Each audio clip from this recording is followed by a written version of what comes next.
The Energy Subcommittee will come to order, and I'd like to join with Senator Hoeven and our ranking member in welcoming our panel of witnesses, and of course, my special shout out aloha to Mr. Bissell, who came the farthest, I'd say, to join us this afternoon.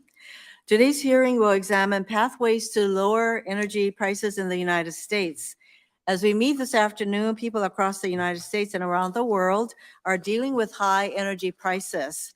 Many families are struggling to afford the groceries they need while paying the cost of driving to daycare, to work, and every place else. Small businesses are trying to figure out if they can afford to expand, given the rising cost of making deliveries and paying power bills. Rising oil and natural gas prices are driving inflation in the rest of the economy.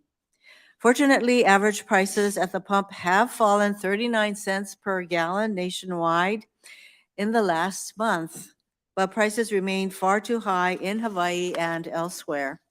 In the past year, the American people have faced the disruptions from the pandemic recovery and the consequences of Putin's horrific war against Ukraine.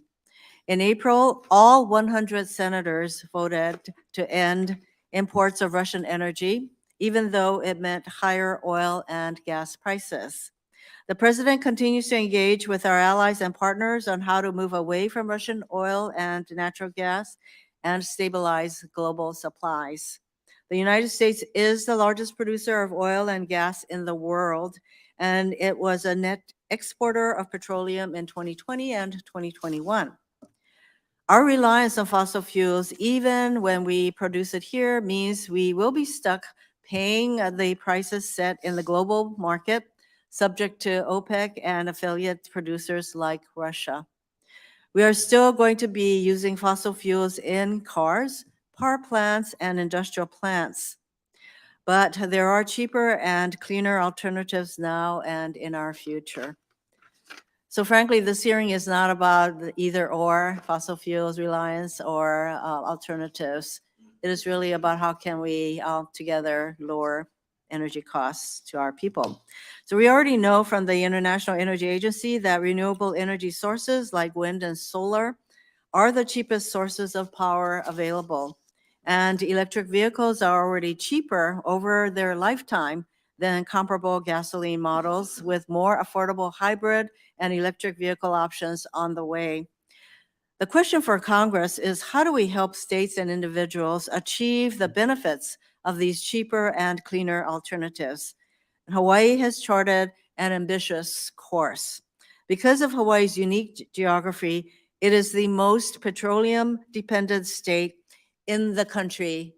Hawaii is not a producer of oil or natural gas. We have to import everything, so you can imagine what the costs were. Record oil prices in 2008 solidified Hawaii's commitment to stop being held hostage by global oil markets and move toward renewable power.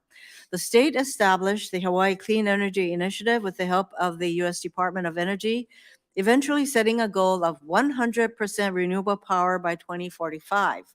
Hawaii now is 40% at renewable power statewide.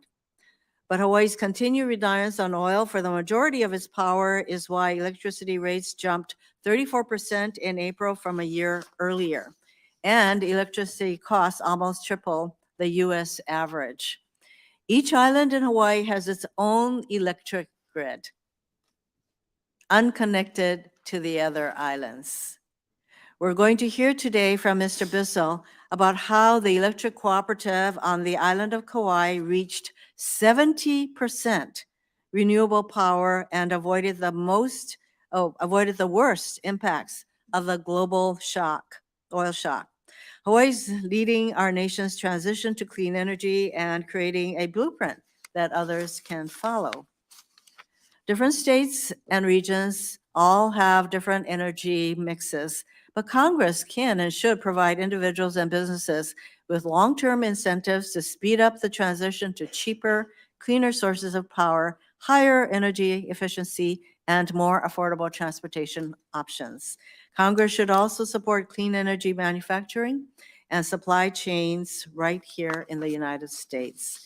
As we deal with high oil and gas prices now, we need to keep our eye on how we can accelerate the transition to more affordable options while making our country much more energy self-reliant in the long term, like Hawaii is doing.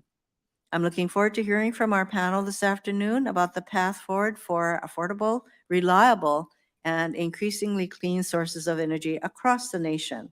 And with that, I turn to Ranking Member Hoeven for his opening statement. Thanks, Chairman Hirono. I appreciate it. Thanks for holding today's Energy Subcommittee hearing, and I appreciate our witnesses for being here today as well. Thank you for coming. Today, we're examining pathways to lower energy prices here in the United States. Over the last year, Americans have experienced skyrocketing inflation and energy costs. Inflation is currently 9.1%. You saw this morning it came out at 9.1% since a year ago in June. Largely driven up, or certainly in substantial part, by energy prices, which have increased 41.6% over the last 12 months. 1 year ago, a gallon of gas cost $3.14. Last month, it hit over $5 a gallon, nearly 60% increase. Also, electricity prices, 13.7% increase. Natural gas, fuel oil prices have ballooned by 38% and 98%, respectively, over the last year. So, these aren't just numbers on a page. I mean, this hits every American.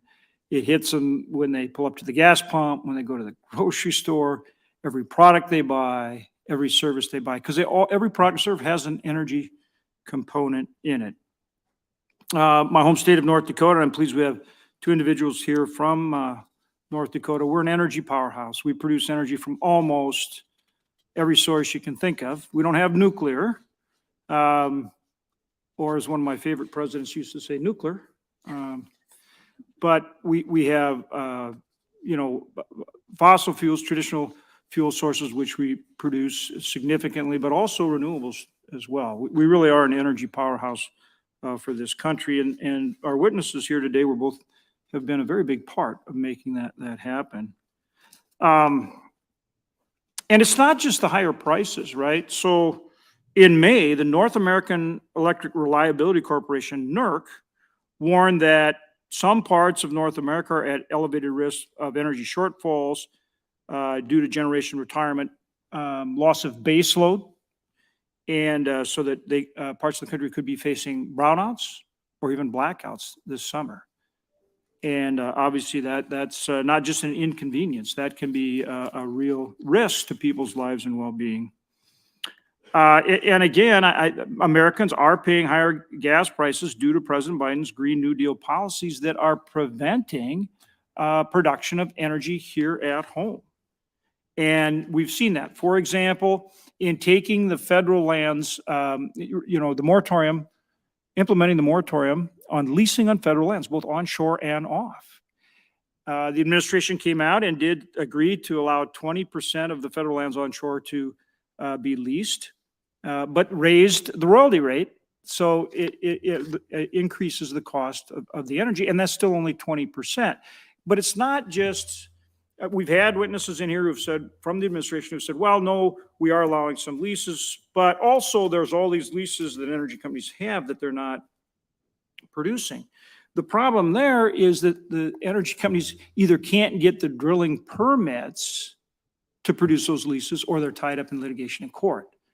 And so this moratorium on leasing of federal lands, both onshore and offshore, really is an impediment to producing more energy here at home. And we know, because we, in our state, we produce so much energy. After Texas, and I know New Mexico's kind of crept in there, but we produce more oil than any state in the union. And at one time we were as high as 1.5 million barrels a day. Now we're down closer to 1 million. We'll hear from Mr. Ness on that, and from Ms. Fedorchak on not only the coal-fired electric, but electricity production across the board. And again, North Dakota being a very big exporter. So these policies really matter in terms of not only bringing down the cost of energy across the board, but inflation, because energy component is in every single product and service. So we need to look for solutions, and the biggest one is to empower our energy producers here at home. And we can do that. We can do that with the right kind of energy policy. Again, I want to thank Chairman Hirono for working today with me to hold this hearing, and I do look forward to hearing from our witnesses. And at this point, I would turn to the chairman and say, how would you like to handle the introduction? Should I introduce our first witness? Do you have further comment first? I just have very short introductions for each of our witnesses, but if you'd like to add to the witnesses from your state, that'd be fine. I have to embellish just a little bit. Of course. Okay, so let me turn to our panel of 4 witnesses. Thank each of you for being with us today. And we ask you to keep your statements to 5 minutes, and your full statements will be entered into the record of this hearing. First, we have Commissioner Julie Fedorchak, who serves as chair of the North Dakota Public Service Commission. Next, we have David Bissell, who is the president and chief executive officer of the Kauai Island Utility Cooperative. Aloha to Mr. Bissell. We are also joined by Mr. John Larson, a partner at the Rhodium Group, an independent research firm where he leads energy system and climate policy research. And finally, we have Ron Ness, the president of the North Dakota Petroleum Council. So before we start with Ms. Fedorchak, if you'd like to add. Thank you, Chairman. Yeah, I would. Julie Fedorchak currently serves as chair of the North Dakota Public Service Commission. She's been on the commission since 2012. Before that, she was a very valued member of my staff. My state director did a phenomenal job, and so we had to hire 6 or 8 people to replace her. That happens with women a lot. I know, yeah. No, she did a fabulous job. We miss her a lot. She's the second vice president on the board of directors for the National Association of Regulatory Utility Commissioners, past president of the organization of MISO states. And that's good. At some point you can explain to me exactly how MISO works. I'm looking forward to that because it does seem like rocket science. And she's been involved in energy in North Dakota for a long time and does a great job. And also, should I make some comments on Ron or wait till it's his turn? No, go ahead. Also, I'm really pleased to have Ron Ness here today. He served as president of the North Dakota Petroleum Council since 1999. Getting along in the tooth, I guess, but done a fabulous job. Represents 700 companies in the oil and gas industry. And so he came on board in 1999. In 2000, North Dakota produced less than 100,000 barrels a day in the year 2000. So 1 year after he came on board, our state was producing less than 100,000 barrels a day, and that number was going down. And he, through his work, along with others, took us up to 1.5 million barrels a day just about 2 years ago. We're at about 1 million now. Again, it goes back to some of these energy policies that are so important. So he's an expert on this issue. Obviously, that's hugely important for the country. So thanks to both of you for being here, and thank you, Madam Chairman. To have all of you, so please, Ms. Fedorchak, please go ahead. Thank you. Good afternoon, Senators Hirono, Senator Hoeven, and committee members. I'm really honored to be here to talk about this really important subject today. Energy is the foundation of our economy and our national security. And as Senator Hoeven said, these energy costs are baked into every product we buy, and they really punish people with low or fixed incomes the most. Customers constantly remind me of this, as does the AARP. They regularly intervene in our rate cases with one message: we can't afford higher energy costs. North Dakota is an electricity exporting state, and our rates are among the lowest in the nation. Yet even in my state, costs for energy are rising. Our natural gas bills have increased 30% since 2016, and transmission costs for electric customers have increased 388% since 2003 and promise to continue rising. These cost increases come while 35% of the energy consumed by North Dakotans last year was from renewable sources. Quite honestly, our customers are starting to grow leery of the promises of low-cost renewable energy. Our utilities have aggressively pursued green energy, assuring customers it will save them money, and yet their bills are rising. So my first plea to you today is this: be honest with American citizens. Transitioning our grid to 100% renewable energy may be achievable and desirable, but it is not going to lower costs for many, especially in the next 25 years. I'm chair of the North Dakota Commission and soon to be president of NARUC, so I'm intimately familiar with the challenges facing the electric and gas industries today. As important as affordability is, reliability trumps it. And the growing reliability challenges we see nationwide are a reality check on how the electric system works. Prior to 2016, MISO didn't have any grid events that required them to use emergency procedures.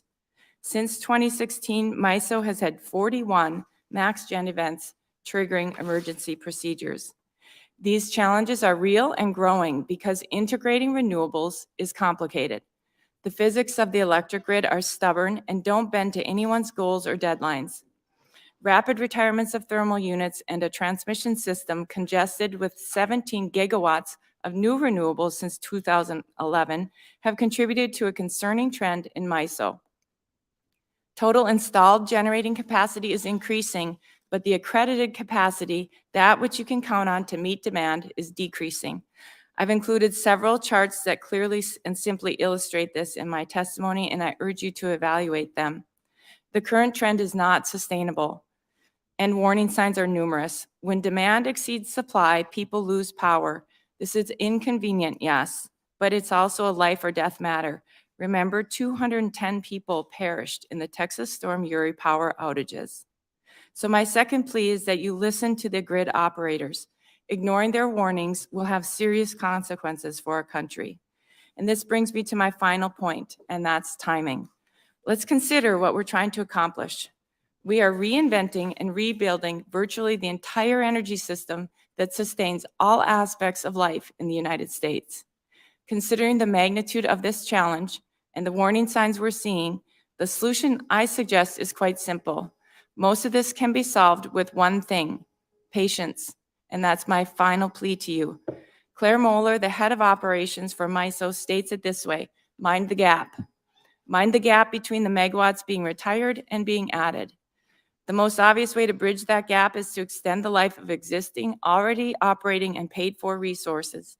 Yet new EPA regulations stand to exacerbate this crisis by forcing even more coal retirements early.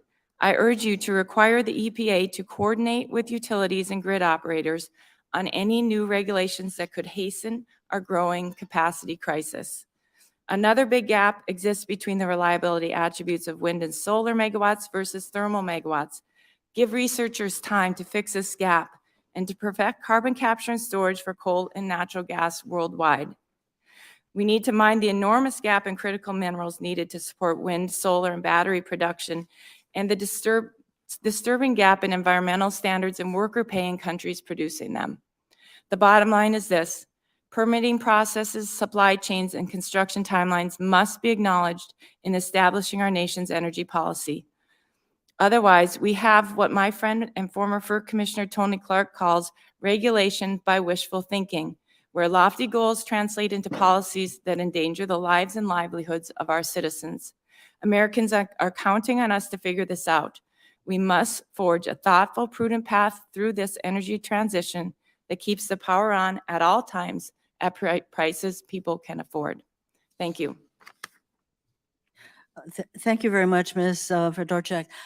Before I call Mr. Bissell, I want to say that I was Lieutenant Governor of the state of Hawaii when the Kauai Co-op first began, and pretty much nobody gave the co-op a chance to succeed. It is a real success story that the users on Kauai are able to have reliable alternative energy sources. So it's, as I said, a real success story. So please, Mr. Bissell, go ahead. Thank you, and aloha, Chair Hirono, Aloha. Ranking Member Hoeven, and members of the Energy Subcommittee. My name's David Bissell, and I'm President and CEO of Kauai Island Utility Cooperative.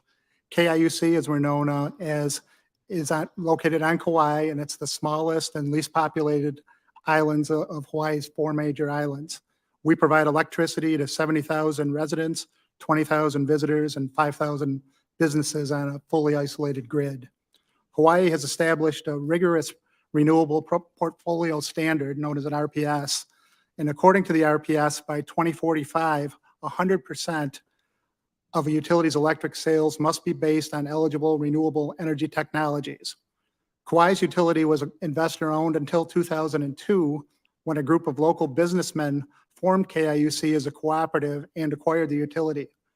At that time, Kauai's electric rates were by far the highest in the state, more than 70% higher than the rates on Oahu, and were likely the highest electric rates in the nation. This was a function of having a grid more than 90% reliant on imported oil. KIUC's first elected board of directors immediately committed to transitioning as quickly as possible from oil to renewables. Back in the early 2000s, this was driven primarily by economics, although the environmental benefits were equally compelling. In 2008, the KIUC board set a goal of reaching 50% renewable by 2023. At that time, viable renewable energy options were hydro, biomass, and waste energy. Solar was considered too expensive to pursue at the time. However, within 6 years, solar technology became much more affordable with declining equipment pricing and the federal investment tax credit. By 2016, a biomass plant and several utility-scale solar projects had been commissioned, bringing us to 40% renewable. Since then, strategic partnerships with both Tesla and AES have resulted in the addition of 3 large-scale solar plus storage projects, the first of their kind anywhere in the world when they were commissioned. We reached our goal of 50% renewable 4 years early in 2019 and achieved 70% renewable this year. It is notable that KIUC has led the state of Hawaii in both renewables and reliability for the past 3 years. The environmental benefits of our transition to 70% renewable are easy to measure and significantly reduce greenhouse gas emissions. The transition has also greatly benefited our members financially. Since early 2021, when oil prices started spiking, rates for KIUC members have increased roughly 10%.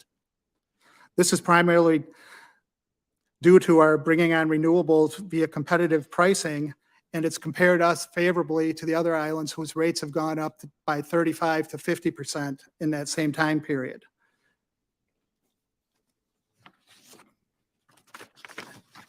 And we're very proud to say for the past 3 months, we've reached a major milestone. For the first time in our history, KIUC posted the lowest electric rates in the state of Hawaii.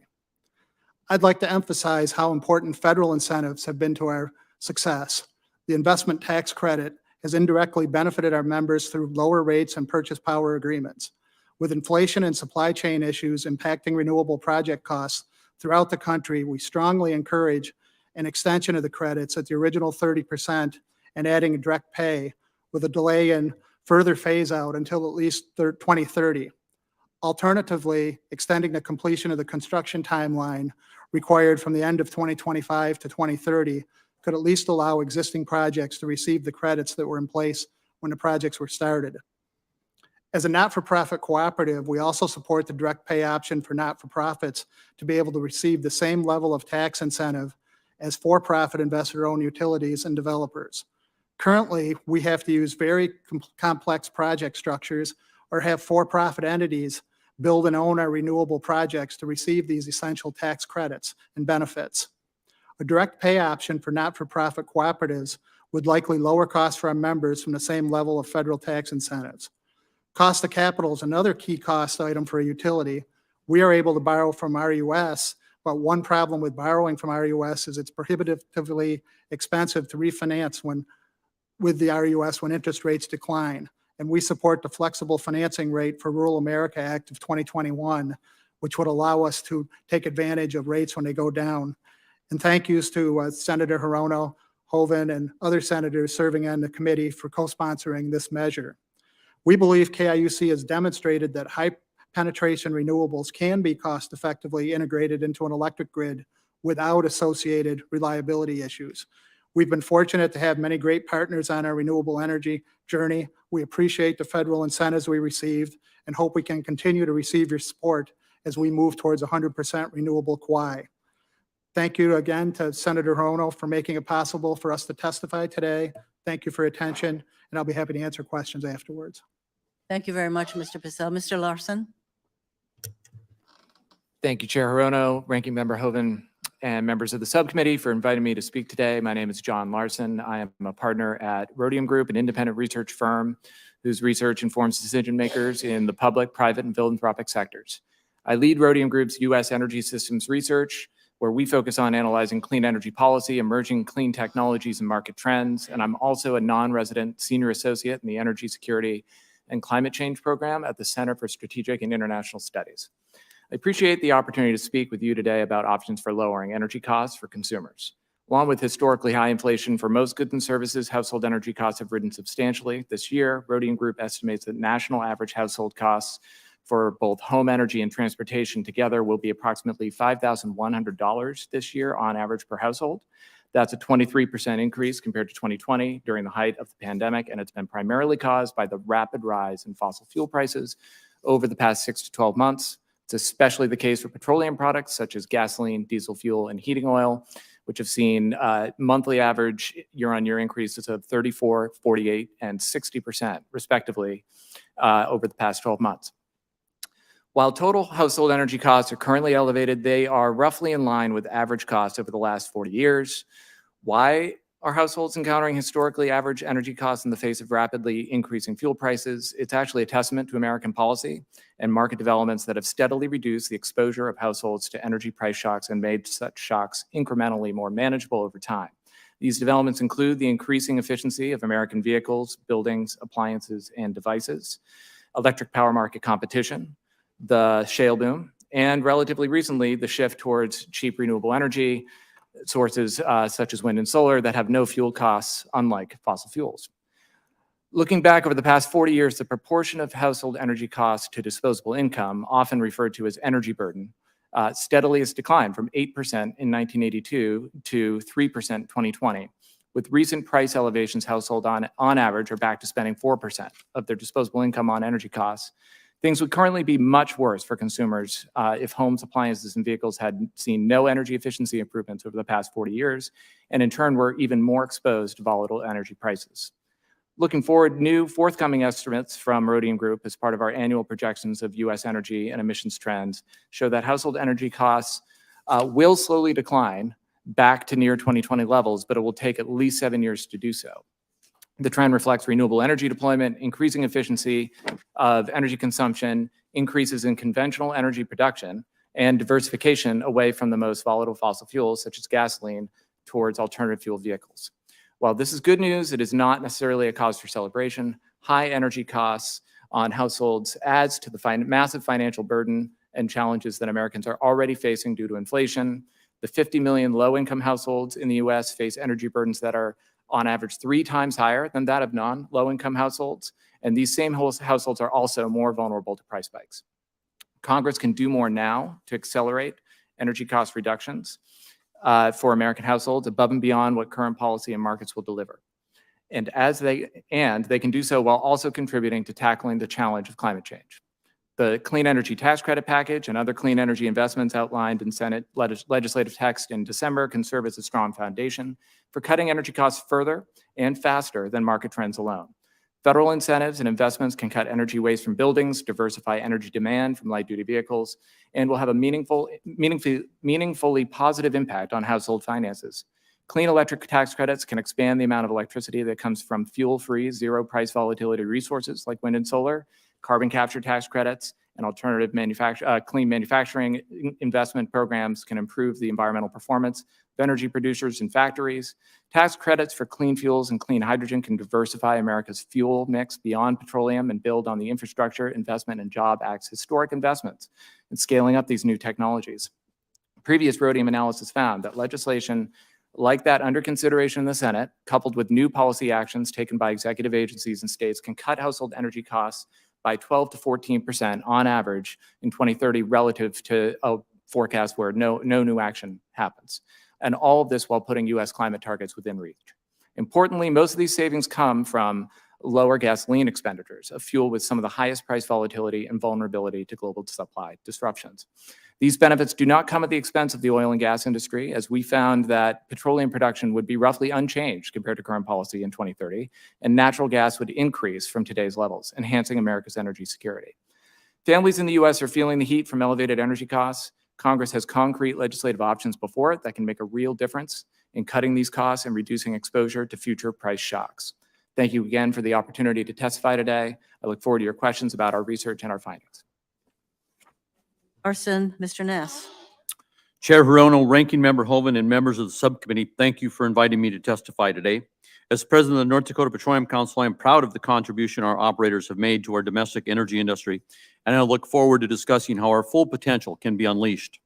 As global demand for energy has returned post-COVID, worldwide oil production has failed to keep pace, leading to substantial rise in energy costs and severely impacting Americans as they fill their tanks. We as an industry want to work collaboratively with Congress and the administration to address this current energy crisis. Together, we can focus on serious solutions that will increase American production and lower our energy prices. Increasing American oil and natural gas production will help reduce prices, but does not occur with a flip of the switch. Industry faces numerous hurdles to increasing production, including access to new leases, permits, and easements on federal lands, burdensome regulations, difficulty in building infrastructure, finding workers, and access to new capital investment. In the past 15 months, we've seen an onslaught of new proposed regulations that will make it difficult and costly to grow production.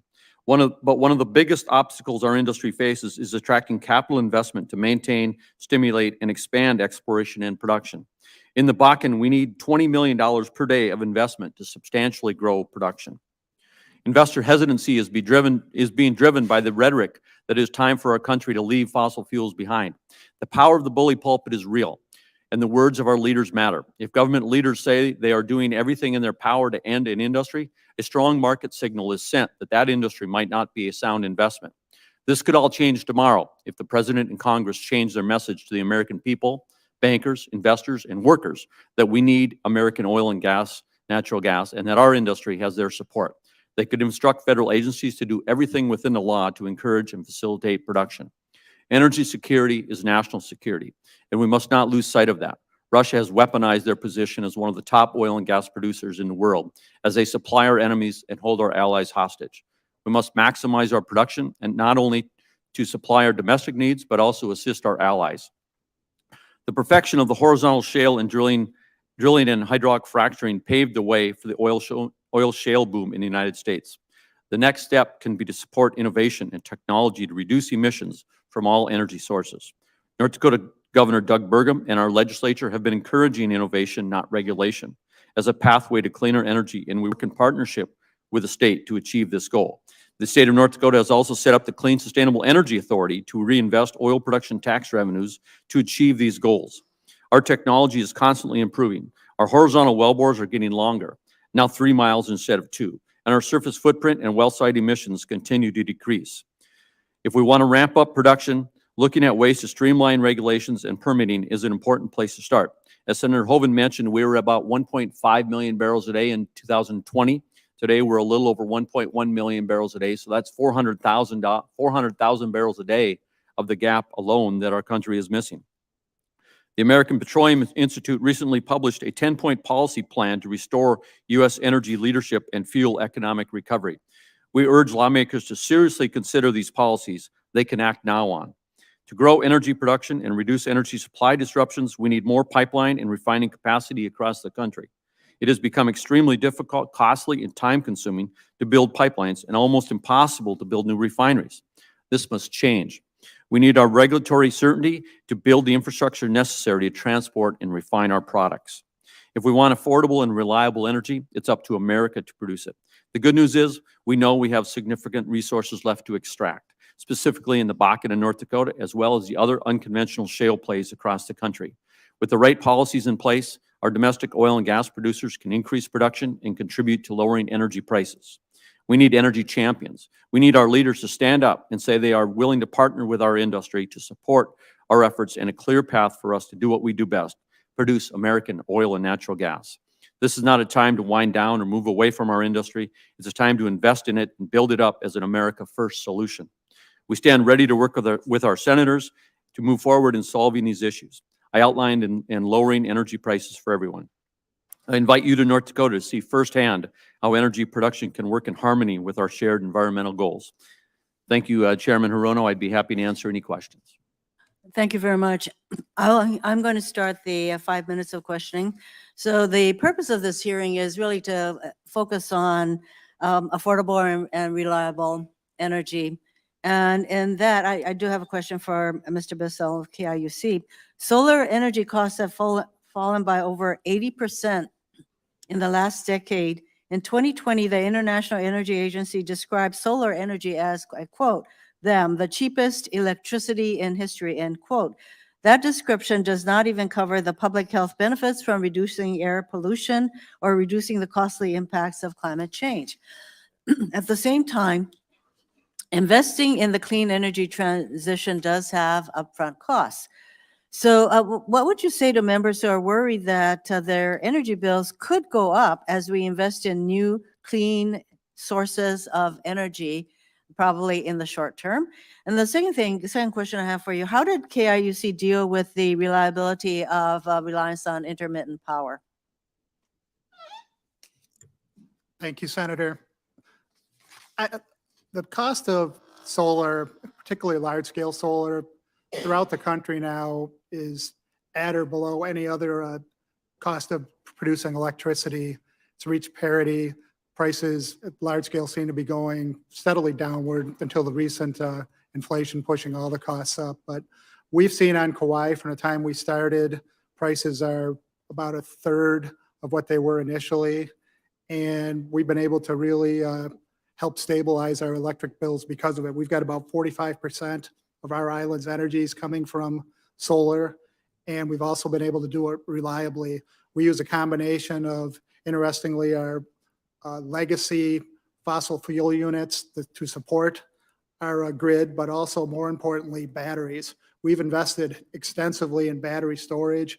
We've been at the forefront of it, and the batteries have actually substantially increased our reliability of our grid. If we have one of our conventional units trip offline now, instead of potentially losing the entire island, oftentimes it happens and our members don't even know that it occurred because the batteries respond instantaneously. So it's a mix of taking advantage of the low cost of solar, but also a proper amount of batteries to provide firm and stable renewable energy. And I think you've also gone into the community to encourage them to use energy efficient refrigerators, et cetera, and to enable them to understand how much energy they are actually using by, I think you passed out ways that they could measure their at-home energy use. So it's a combination of initiatives that KIUC has really pushed. That's led to where you are now. For Mr. Larson, a study by the National Renewable Energy Laboratory found that drivers can save as much as $14,500 on fuel costs over 15 years by driving an electric vehicle instead of a gasoline fuel vehicle. But EVs currently tend to have a higher sticker price than gasoline models. Manufacturers like GM tell us that more affordable EV options are on their way. Do tax credits work to support the purchase of electric vehicles, and how can they help an average household? Thank you for the question. EV prices have, like a lot of other products, have been actually, going up for the most part due to inflation recently. But the cost savings from that and National Renewable Energy Lab study are certainly probably amplified by also the recent gasoline price increases. So you're avoiding more costs. And just like I think what we should be expecting with electric vehicles is something very akin to what we've seen with solar technology, where as production ramps up, innovation continues apace, costs should come down for not just operating costs, but for sticker prices of these vehicles throughout the decade. Tax credits have been an important tool already in starting that electric vehicle transition. Tax credits going forward that can incentivize deployment of an array of technologies for diversifying the light duty fleet. So electricity, fuel cells, other things could be very important to making those vehicles more accessible to lower income households and for the types of households that actually do the most driving And so I think that's one tool that could be quite important, along with other investments around charging infrastructure and all the other associated technology you're going to need to really support a ramp up in deployment. Before I turn to Senator Hoeven, I want to note that General Motors, Ford, Toyota, and Stellantis, which is the owner of Chrysler, are planning to invest $20 billion to manufacture electric vehicles and batteries in the United States. Senator Hoeven. Madam Chair, I'm going to defer to Senator Cassidy from the great state of Louisiana because he's got to be somewhere at 3:30. If that's all right. Thank you, Senator Hoeven. Thank you, Madam Chair. Mr. Ness, it was recently widely publicized that oil being released from the Strategic Petroleum Reserve was going overseas. And so I inquired with industry. They tell me they're at 95% capacity. So when the administration decided to release more oil, for whatever reason, they didn't think about the need to process that oil into gasoline. Now, we inquired further and we found that due to a variety of reasons, demand destruction, policy, regulatory pressures associated with a desire to move away from petroleum-derived fuels. That isn't the driver, that's the administration's policy. There's been a closure or repurposing of 7 petroleum refineries since the start of 2020. There's been 2 additional refineries with total capacity of 400,000 barrels per day announced that they will close or repurpose by the end of 2023. Now, is it at all possible to lower the price beyond demand destruction? Is there any reasonable way to lower the price at the pump if we have lower and lower refinery capacity as we go forward, no matter what our oil supply is? Chair Hirono, Senator Cassidy, I think those numbers are astounding. And I urge this committee to look in to some of the demand destruction on the refining side, and certainly well, let me ask you releasing barrels specifically, from what about the regulatory process? You mentioned regulatory. If the regulators are making it hard to keep it open, and therefore they're closing because the cost of compliance is so expensive, any thoughts on that? There are serious concerns throughout industry when you look at the RIN credits on the conversion of these fuels now to biofuel facilities, which are taking basically oil and gas refining supply off the market, and a conversion of those because of the value of these credits. And a lot of that. So just for people who may not be familiar with this, there's tax credits encouraging the use of the manufacture of biodiesel that makes it more profitable to make biodiesel, kind of a niche product. But that takes refining capacity off to produce gasoline, which Americans are paying so much for. And some of this is ethanol, which means that corn, which could be used to lower the price in the grocery store or to feed people in Ethiopia, is being used to make biofuel as a, we all know the reasons why we do it, but nonetheless, we're diverting food stock when there's inflation in the grocery market to make biofuel. And RINs is how you encourage people, the refineries, to use it, but the RINs have become more expensive. The RIN costs are punishing to American small refiners in particular, punishing the large refiners as well. But under the previous administration, the small refiners were not required to buy RINs, as I recall. I'm told that this administration is requiring the small refiners to buy these RINs, which increases their cost of production, which is putting them out of business. Is that a correct assessment? You are correct. They are transitioning those refineries to biofuel refineries, which we have one in our own state, about 20,000 barrels a day. About a diesel refinery using Bakken oil that is now, it's a good project for North Dakota overall, but the overall assessment of demand daily and production and supply of oil and gasoline should be looked at in this discussion. So the person who's watching this from home on C-SPAN may see, or watching on YouTube or whatever, when the administration says they're doing everything possible to lower the price of gasoline, they've actually got a set of policies which are putting refineries out of business, which makes it absolutely impossible to lower the price at the pump, no matter how much oil we release from the Strategic Petroleum Reserve or beg the leader of Saudi Arabia to release. Senator, I would say we need to look at American oil and gas production opportunities and support that production. That will hopefully also drive the price of crude oil lower, which is the feedstock for all of these facilities. I get that, but on the other hand, if we don't have refinery capacity, we can produce all the oil in the world. We're not going to get there, correct?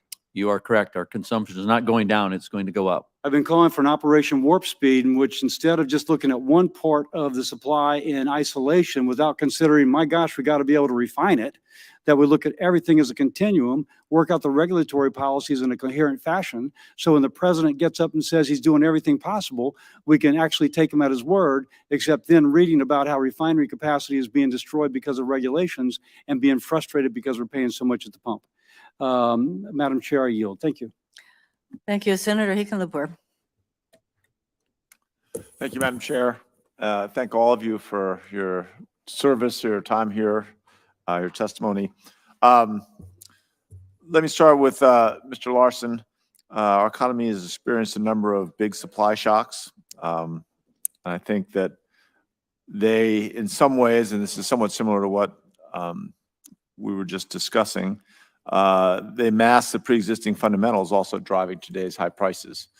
The plot here, the courtesy of the Payne Institute at School of Mines, Colorado School of Mines, I realize there's several School of Mines that are envisioned, shows three quantities. In orange, it's the return on capital for the oil sector, and blue, the same quantity for the S&P, and gray is the price of oil. Since 2013, when prices fell below $70 a barrel, oil's been a difficult investment at best, at times outright losing money, and certainly consistently underperforming the market. In short, the geology itself seems to be, be part of the problem in terms of simultaneously having both cheap oil and expanding the oil sector. So, Mr. Larson, I was going to ask if you could comment on the implications of the past 10 years for oil and gas production in this country. What lessons do you think we should learn from that, and would investing in clean energy help us avoid these the sharpness of these situations in the future? Thanks for the question, Senator. It's an important question. I mean, I think for any major economy, diversity of fuel supply is important, and in particular when you've got concentration on one particular fuel source for a major part of your energy system, say for transportation, having diversity is a good thing to have, both for long-term affordability, but also to avoid or at least shield exposure to volatility. Clean energy investments are one way to do that, and I do think that the recent elevated prices would probably show a different bar in 2021 or two here. But, as the trend shows, things go up and down a lot in the oil and gas sector. And I think you would see a different view looking at other types of energy supplies. All right. Thank you. Mr. Ness, we talked a little bit before this hearing started, a little bit about the issues around oil production and declining oil production and some of the trends that create an appearance but aren't always true, as you were describing to me. And as a recovering geologist myself, I thought we had a map they showed me yesterday on these shale plays like the Bakken in North Dakota. And as someone who was there when they began using directional drilling and combining that with increasingly sophisticated and focused forms of fracking that heightened returns, I think it's interesting to look at. Here, if you look at the map, the way it lays out, red wells are highly productive, the blue and black ones less so, much less so. And many of those wells, in terms of offsets, are closer than 500 feet, even though we know they interfere with each other at 2,000-foot spacings. I thought it'd be interesting to hear you explain again to all of us why you are optimistic about increased and consistent and indeed expanding Bakken production. Thank you, Senator Hickenlooper. And you certainly know, as a former governor of Colorado, many of our producers were located in those great mines, those great geologists, those great engineers were located in Denver and your surrounding areas there. We've drilled about 17,000 wells in the Bakken over the past 15 years. Our production, as Senator Hoeven had mentioned, grew from about 90,000 barrels a day to, we were on our way to about 1.8 million barrels a day, and we got stuck at about 1.15, 55, and then COVID hit. And then we've seen the downturn in price, and it was economically devastating to our industry. But really, the prize of the Bakken and the prize of the shale plays across this country is here. What I'm here to encourage the Senate to look at. Out of every 100 barrels of oil in the Bakken, with the best technology in the world, we leave 85 of those behind. As a geologist, you know that those great oil resources, a top 10 oil field in the world, the resources there, the technology will come, the encouragement, the policies have to be there, and you're going to go back in. You're not going to leave that much oil on the ground. We see that in New Mexico. We see that in Texas. We see that in Wyoming now, certainly in your state of Colorado, Oklahoma. That's just on the oil shale side. So the opportunity is there, the resources there. It now takes the technology, credits like utilization of carbon dioxide to make sure that credit syncs up with the storage credit. We're going to produce more oil of the Bakken, but we have to recharge that either with gas and or carbon dioxide. We need to continue to keep that pressure up in that tremendous reservoir that's got billions and billions of barrels in it, but we need the right price to go get it and the right investment climate to encourage. Your chart is telling in terms of why investors get shy and they back off. Along with that, with the ESG policies, the bank policies, and really the sentiment against investing oil has been harmful, frankly, to the Bakken. Got it. Thank you. And I have additional questions for Mr. Bissell. I think the work that you guys have done in Hawaii is remarkable, but I'll have to submit those in writing, and same for you, Ms. Fedorchik. Sorry. Actually, I'm going to recognize Senator King. You sure? Yeah. I'll recognize myself for a moment then. Mr. Larson, could you just, in a relative way, not in any sort of fine-grained way, walk us through what energy sources have experienced the highest levels of volatility in the current market and what have been the most stable? Happy to. Petroleum products in particular have seen the highest price volatility: gasoline, diesel, heating oil. And I mean, you know, that shouldn't surprise anybody because you see it when you drive by the gas station. In the meantime, delivered electricity is relatively stable. And I should say, this is national average numbers I'm talking about here. You asked me to stay high level. And electricity is relatively stable, though, you know, in some states we're seeing elevation due to natural gas prices. And delivered natural gas prices, at least to residential consumers, have not seen the same kind of magnitude of spikes as we've seen for petroleum. They've seen increases, but it's been yes, but not as much. Yeah. Yeah. I notice it most particularly in comparing a few different things. And one is the cost of, you know, running my truck for a month. If it's driven regularly, could be $400. My electric vehicle in the same month, which is much smaller, but probably $63. And according to the app that tracks the equivalent that I would have spent at the gas pump if my car had not been powered by electrons, would be like $257 a month. So you really see a much more dramatic impact on people's pocketbooks in those places where petroleum is squarely at the center of their energy budget. Walk us through a little bit through, just on the electric side now, Mr. Larson, the different sources of electricity on the grid and what's cheapest today and what's most expensive. And I don't care if you want to do it on wholesale or retail or levelized, the relative costs are all the same. So just walk us through most expensive to cheapest. Thanks. Maybe I'll talk about, you know, levelized cost today of any of these, you know, generation options. And to Mr. Bissell's earlier point, solar is certainly the cheapest. Wind is not far behind. From there, at least with elevated gas prices, I'd say you're probably neck and neck between existing nuclear plants and a large natural gas combined cycle plant, and then coal, depending on the region and the fuel source, you know, where you're getting that coal. It could be a little different, but, you know, coal and gas are probably in the same ballpark. Let's put it that way. So that's a big change, right? Yeah. Coal being the most expensive and solar being the cheapest.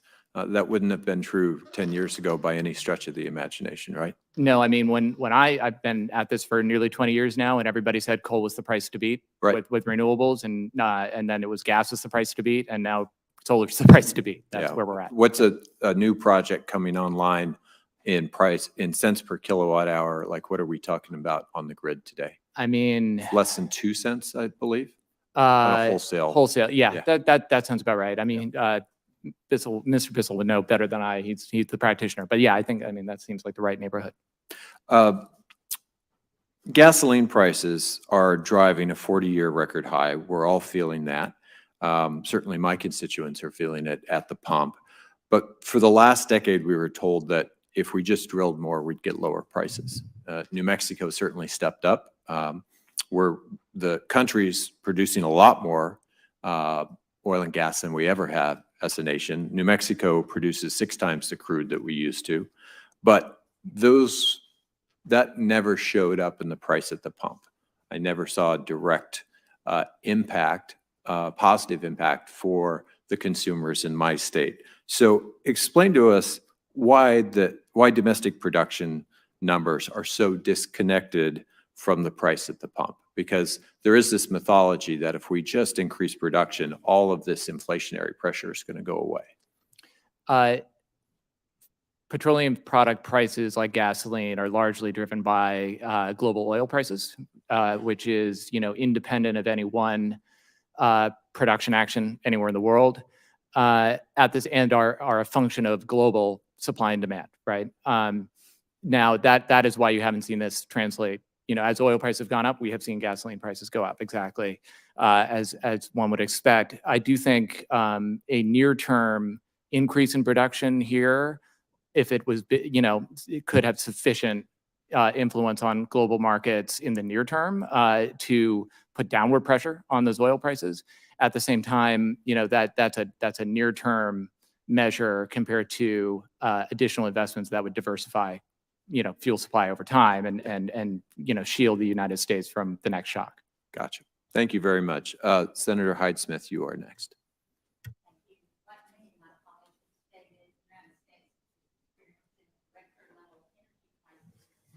That's hurting every American family, and we're going to have some real solutions, and we're going to have to get some relief pretty quickly, as we well know, and everything on the table considered, in my opinion. Mr. Ness, as we have seen in this year and last year, the United States fossil fuel industry has been under attack by adversarial energy policies, executive orders, and federal regulations intended to cripple these industries. How do these actions contribute to the instability and unpredictability of the energy market as a whole?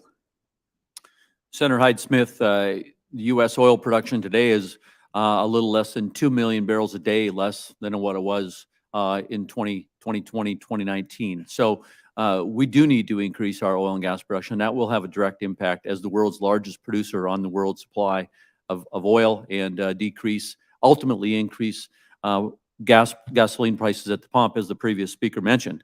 What we have seen on the oil and gas industry coming off a very, very rough period through COVID, we have just seen an onslaught beginning with cancellation of the Keystone XL pipeline, then the cancellation of federally mandated leasing requirements on federal lands.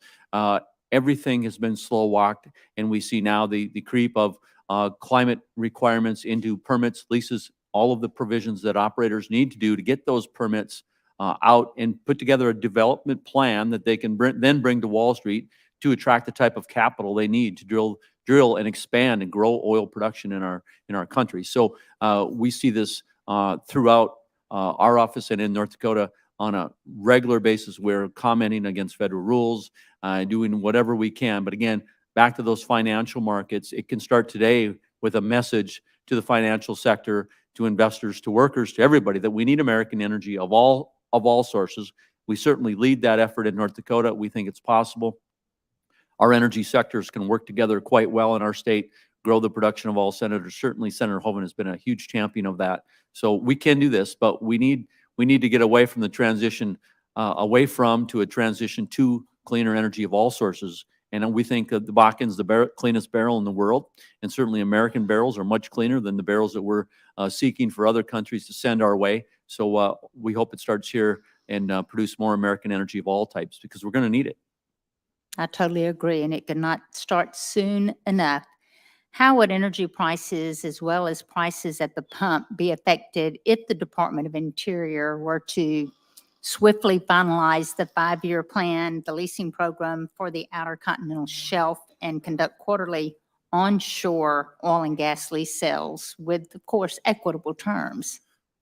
Chairman Hyde-Smith, some of those plans, of course, are long-range plans, but the message to the market in the world is immediate. And when you begin to do that, as I mentioned in my comments, the bully pulpit has power. And that message to investors and to the investment community and to the markets is strong, that America is going to stand up, produce more American oil and natural gas. The Russian equation must be factored into this. It's a geopolitical issue at this point, not just the pain that all of our constituents and your constituents are feeling when they pull up to the pump. Yeah, you're exactly right, to hurt Putin's ability to weaponize Russian energy against us and our allies. Okay, one other thing, while I've got about a minute left, and to you again, Mr. Ness, I want to look at the necessity of natural gas pipeline infrastructure. Americans are obviously seeing and feeling the effects of the cancellation of the Keystone Pipeline, and will you expand on the importance of the natural gas pipeline infrastructure, and while also looking at a streamlined permitting process? And should Congress authorize critical energy infrastructure projects to support the production, processing, and the delivery of energy?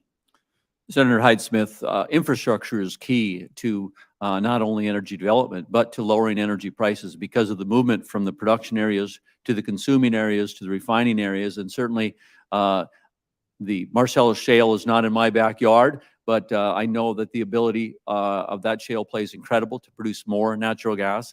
We can not only supply our own citizens, but we can supply our friends and allies. And we have certainly seen that in the Bakken, as we're now moving 700,000 barrels a day from the Bakken to our largest refining center in the Louisiana Gulf Coast every single day, responsibly, reliably, quietly, environmentally soundly through the Dakota Access Pipeline. It's an incredible asset to our nation to be able to supply our own refineries in America with homemade American Bakken oil versus Libyan oil, Venezuelan oil, OPEC oil. Yeah, just makes sense. Thank you guys for coming and being willing to testify today, and I certainly appreciate it, and my time is out. Thank you, Senator Hyde-Smith. Senator King. Thank you, Madam Chair. Mr. Ross, do you think maybe some of the record profits from the oil companies might have been invested in production instead of stock buybacks and dividends? The top 3 oil companies made $35 billion in profits in the last 3 months. You're talking about a lack of capital. That sounds like a big pile of capital to me. Senator King, as I mentioned in my remarks, our investors and our owners of companies who are investors in banks and others had extremely rough period through COVID and the economic devastation of our industry. And I think the hesitancy and the rhetoric that is coming out of the agencies, the administration, makes it hesitant for those investors to want to put money back in at big numbers. I'm not talking about investors. I'm talking about your a day, companies. I'm and talking we are about your continuing companies to that have cash in the bank, $35 billion in the last 3 months. That's money that's available for investment. You're not making that investment. You're turning it back to your stockholders. Senator King, I think all industries should be looked at in terms of their profits and records, but certainly our companies are trying to economically recover, make plans for the future, and that's why these permits, these plans are incredibly important as we want to invest. Do stock buybacks help? Stock buybacks, I think, are the investors in these companies make determinations on how they should best suit their investors.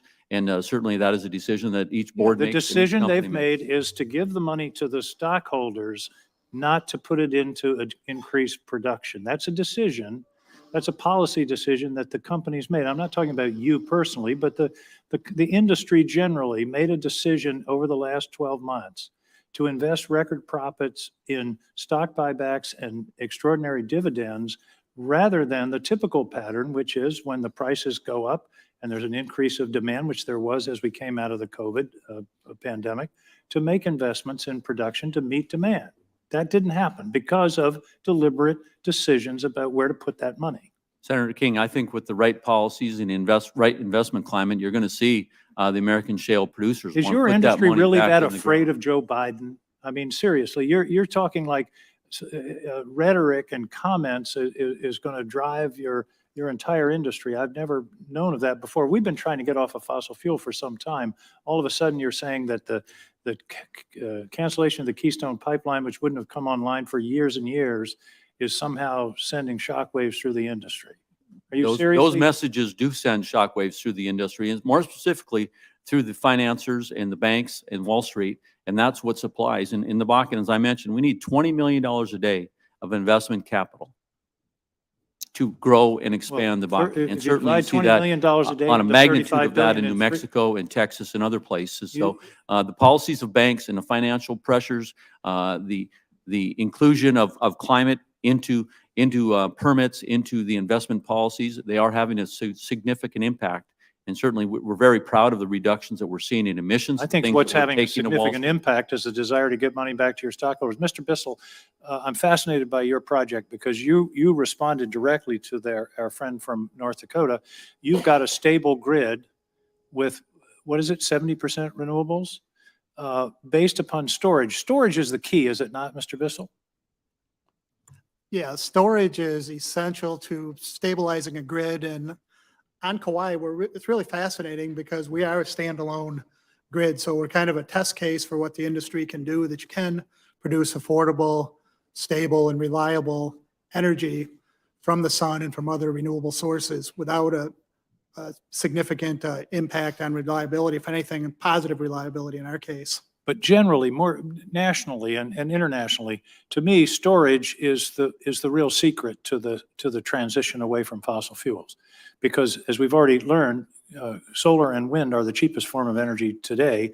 The problem is intermittency and the stability of the grid. If we can deal with the storage issue either through batteries or more traditional technologies like pump storage, and there's a lot of other research going on, that's what's going to get us there, it seems to me. And you're a good test case for that.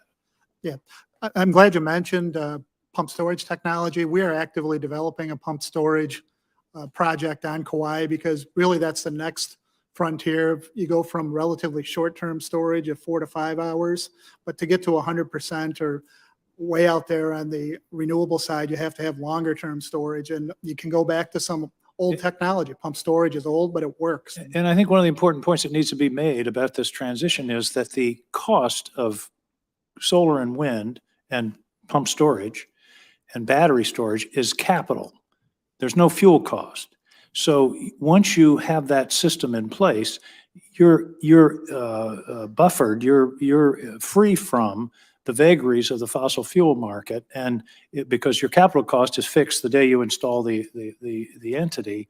And so that's a way of getting away from these swings that we've seen that are so damaging to consumers. Well, I appreciate it, and thank you for coming all the way from Hawaii to share that with us. Welcome, thank you.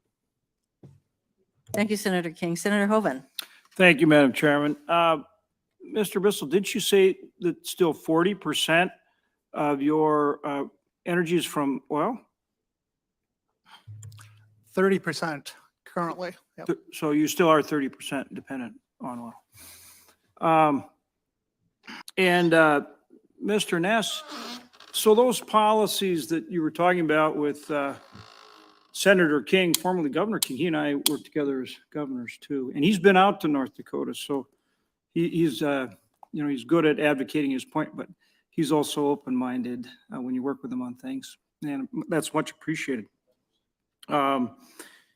So those policies, though, again, even in Kauai, they're 30% still dependent on oil, all the way out there in beautiful Hawaii. We were at 13 million barrels a day. Now we're down to about 11.5 million barrels a day. In North Dakota, we were at 1.5 million barrels a day. Now we're 1.1 million. That's 400,000 of that 1.5 million we're down right now. And it is those policies that are preventing us from sustaining and growing energy production first question, in places like North Dakota. Isn't that correct? And second, don't those policies hit your smaller companies even harder than the bigger companies? Senator Hoeven, and your point is well taken, and certainly in the Bakken, we have a large mix of oil and gas producers. Many of them are small regional independent oil and gas producers who completely rely on investment capital. They don't have the reserves. They don't have the type of production that warrants the revenue generation. They need to go out to the street. They need to find that money, and they need to find a positive reaction on the state in their response to their solicitations, essentially, to grow production, grow Bakken production. And what they're seeing from the banks, what they're seeing from investors is hesitancy. And I directly attribute that back to something that is fixable. There's a fix to this, and we need the all of the above energy policy, grow all production of all resources. And that's really what you're saying, is it is about all of the above to truly make us energy secure, energy independent, and that base load is a vital part of it as well, right? 100%. We completely rely on reliable, affordable electricity in our state for not only to run our oil and gas operations, but certainly as a state, we have we're growing all types of production, but we're going to need it in this country. We need to grow production. And you work hard on the environmental stewardship. As a matter of fact, you would say your industry is really a leader globally in terms of environmental stewardship, wouldn't you? The advancements that we've made in just the last 3 to 5 years are simply amazing on the emission reductions, our gas capture technologies. I was sharing with Senator Hickenlooper earlier, a Denver company has come up with we're powering the cloud now, making Bitcoin off of some of the remote well locations. Incredible strides on the advancement, 3-mile laterals versus 2-mile laterals. And yes, so the reductions in emissions that we've seen, making that Bakken barrel, I think, the cleanest barrel in the world.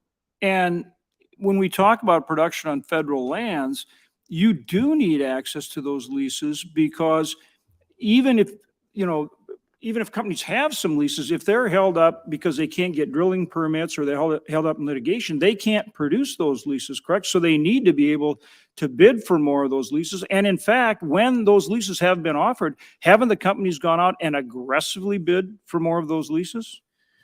Senator Hoeven, yes, we saw the leasehold this last cycle. About 80% of that was taken off the market, but 20% of the leases, despite paying a 50% higher royalty, we saw a lot of interest in those leases. But the uniqueness in North Dakota, and pursuant to your bill, Senate Bill 4227, we've got a lot of private land with a very small de minimis federal lease under it.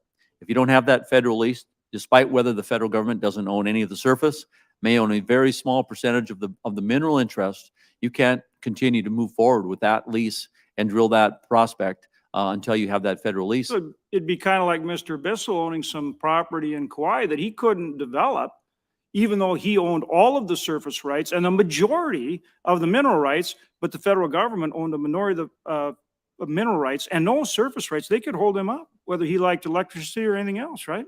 And Senator, that hurts the surface owner, that hurts the mineral owner, that hurts the royalty owner, that hurts the state, the county, the townships.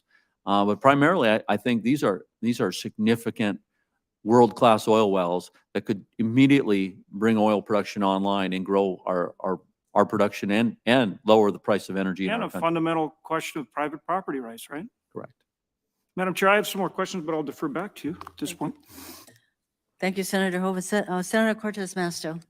Thank you. Thank you, Madam Chair. Let me follow up on Senator King's line of discussion and just some clarification here. Maybe Mr. Larson, you can help me. Besides the profits that he was talking about, the $35 billion in profits that oil and gas have made over the last few years, it's true they also receive subsidies from the federal government. My understanding is there are direct subsidies of fossil fuel, about $20 billion annually. About 80% that also goes to oil and gas. Is that about right? Yeah, that sounds about right. So not only do they keep their profits, but they also get direct subsidies from the federal government. So it seems to me those are opportunities for access to capital they need to continue the drilling that they need to do to add to the supply chain and address and help us lower costs globally. So I'm open to more facts about that, but just I'm very concerned that at the end of the day, instead of trying to solve this problem, people are profiting on the backs of the very people in my state, in Nevada, where the fuel prices are high. And let's talk about refining, because my understanding also is that these refining companies that have shut down or decided to take an opportunity during COVID to shut down or retool. But I'm curious, how many of the refineries here in the state actually refine the oil and gas that's produced in the United States? Are they prepared to refine the oil and gas that comes out, that is imported into the United States? I'm curious. Do you know that?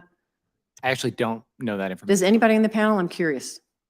Mr. Ness? Senator Cortez Masto, certainly there are several types of crude oil, and different refiners have a different mix. In North Dakota, our single refinery now refines all Bakken high-quality sweet crude oil. So Louisiana Gulf Coast, 70% of our nation's refining capacity needs high-quality Bakken-type crude oil, Permian Basin, New Mexico.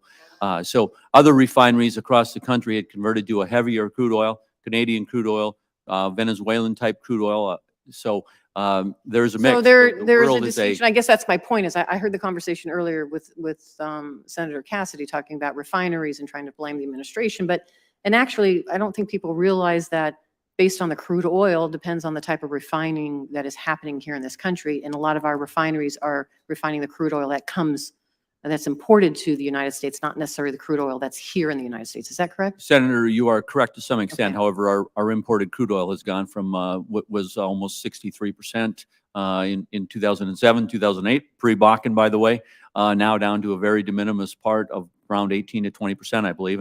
And so you are correct in that regard. And I would just Thank say you. that I would be happy to have someone identify a list for me of subsidies the American oil and gas industry gets, because our subsidies are just regular tax incentives to expense your show your expenses off anything. So I'd be more than happy to see a chart showing. I'm not aware of any subsidies that a Bakken producer gets in North Dakota. You're not aware of any direct subsidies that you get other than tax subsidies? That is correct. Okay. And thank you for that, because I will look to the study that shows that there's 20 billion annually coming in direct subsidies. And I'd be curious, Mr. Larson, if you know if you have a response to that. I know a few sources where you could go. I know Energy Information Administration tracks subsidies for all technologies and fuels, as well as there's always the Joint Committee on Taxation knows where tax. But to the extent that you have tax subsidies, that's less revenue coming into the federal government, but that's more benefits to the oil and gas company. Is that correct? Senator Cortez Masto, again, I'm not aware of any direct subsidies that. But you get tax credit subsidies. We get same incentives that So it's any a similar type of manufacturer would revenue get that you get to keep if you get a expense, tax credit. show right off your expenses. I appreciate that. And we can talk over and Yeah. over this. Let's get to the facts. Yeah. And Facts I are we do appreciate not that. receive direct subsidies on oil and gas. So let me ask you this, because I know that in my state, the clean energy economy is growing across the country, and that's benefited so much in Nevada. We've talked about the costs of solar coming down. We have seen that in the state of Nevada. I also know that this clean energy economy employs thousands of workers in my state. Statewide, offers great paying jobs, union jobs in my state. And those jobs range from power generation to energy efficiency.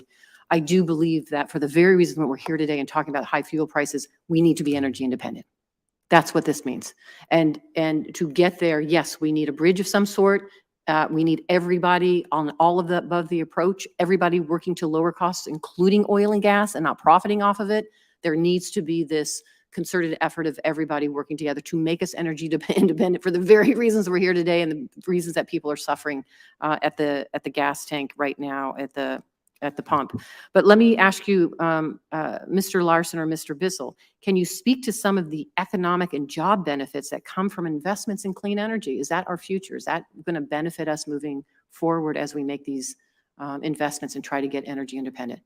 I can quickly give a high-level national take on that. We looked at the employment implications of the kind of long-term tax credit package that looks similar to the Finance Committee's Clean Energy for America Act, and that, on average, over the next 10 years, would generate up to 600,000 new jobs in wind, solar, and maintaining jobs in the nuclear industry, and that's just electric power. So there are other employment benefits that go into other sectors. So that just gives you a rough sense of the magnitude of the opportunity here. That's 600,000 jobs annually. Thank you. I know my time is up. Thank you, Madam Chair. I appreciate.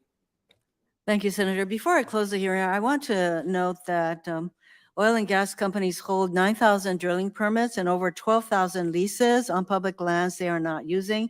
This amounts to more than 20.6 million acres of federal land under lease in which they are not producing oil and gas. And the fossil fuel industry has had subsidies by law. It's actually written in the statutes of billions of dollars in subsidies for decades and decades. Whereas on the alternative and renewable side, we've had to continue to renew the kinds of tax breaks, et cetera. So, I think that's the direction we're going into. And as long as we continue to rely on oil and gas, and I realize the oil and gas producing states, it's really hard to get away from reliance on the very thing that you all produce. But at the same time, that kind of reliance, when the price is set on a global, in the global market, we are going to continue to not become energy self-sufficient because we cannot get away from the global prices. And that is why there really is, for the long term, I would say, a need to move us toward alternative and renewables. And again, I thank Mr. Bissell from Kauai and congratulate KIUC for its very forward-thinking, risk-taking behavior, which is resulting in a positive energy prices for the people of Kauai. So with that, I want to thank all my members for being here. Madam Chair, I do have some questions from my other witness. I'm sorry? I do have some questions from my other witness, Oh, I'm sorry. if that'd be all right. Sure, I thought you were done. No, that said, I had some more questions, but I defer. Oh, all right, please, my Thank you. apologies. Thank you, Madam Chair. Okay. So, Ms. Fedorchak, obviously the country's needs for electricity are going to continue to grow, whether it's computers or cars or anything else. Where is that electricity going to come from? And where is it going to come from on a reliable basis if we don't maintain our base load from all sources, including coal-fired electricity? Absolutely. Thank you, Senator Hoeven, for that question. I thought I was going to get off really easy. Nope. Nope. I knew the chairman would come back, but she had a few things to. All right. You raise a very good point, and I think that several members have mentioned the need for the all-above strategy, and that really is very extremely important. The most important thing to remember, you can compare electricity on price all day long, but every megawatt is not created equal, and you have to have dispatchable power. Unless you just want the power when the sun is blowing or the sun is shining, the wind is blowing, and nobody wants that. So Senator King hit it right. We need battery storage. We don't have that yet. And you can't compare a place like Hawaii to a place like North Dakota.